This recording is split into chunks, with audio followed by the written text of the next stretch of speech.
এই ধরনের সর্ষে ভিন্ডি বানানোর জন্য আমি 500 গ্রাম ভিন্ডি পরিষ্কার করে ধুয়ে কেটে নিয়েছি। একটি পাত্রের মধ্যে আমি কেটে রাখা ভিন্ডিগুলি নিয়ে এর মধ্যে দেব 2 চামচ বেসন, 1 চামচ চিনি, সামান্য নুন ও হাফ চামচ হলুদ। সমস্ত উপকরণগুলি ভালোভাবে ভিন্ডির সাথে মিশিয়ে নেব। 10 মিনিট ঢাকা দিয়ে রেখে দেব। এবার একটি ছোট বাটির মধ্যে নিয়ে নেব 2 চামচ সর্ষে, 1 চামচ পোস্ত, 2টো কাঁচা লঙ্কা ও সামান্য নুন। এগুলি দিয়ে একটি পেস্ট বানিয়ে নেব। ফ্রাইং প্যানে তেল গরম করে আমি ম্যারিনেট করে রাখা ভিন্ডিগুলি দিয়ে দেব। ভিন্ডিগুলির এক পাশ ভাজা হয়ে গেলে সেগুলি উল্টে অপর পাশটাও ভালোভাবে ভেজে নেব।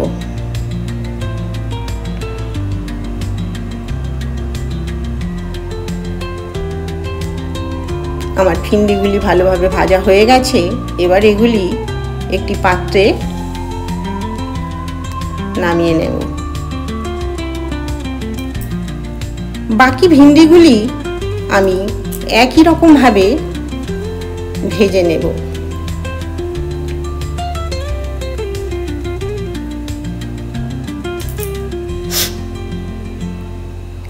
এবার কড়াইতে থাকা তেলের মধ্যে কালো জিরে, কাঁচা লঙ্কা, টমেটো ও নুন দেব। নুন দিলে টমেটো সহজেই নরম হয়ে যায়। আমার টমেটোগুলি নরম হয়ে গেছে। এবার দিয়ে দেব আগে থেকে বেটে রাখা সর্ষে পোস্তর পেস্টটি।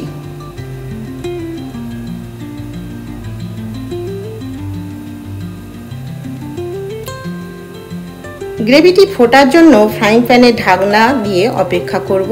গ্রেভিটি ফুটে গেছে।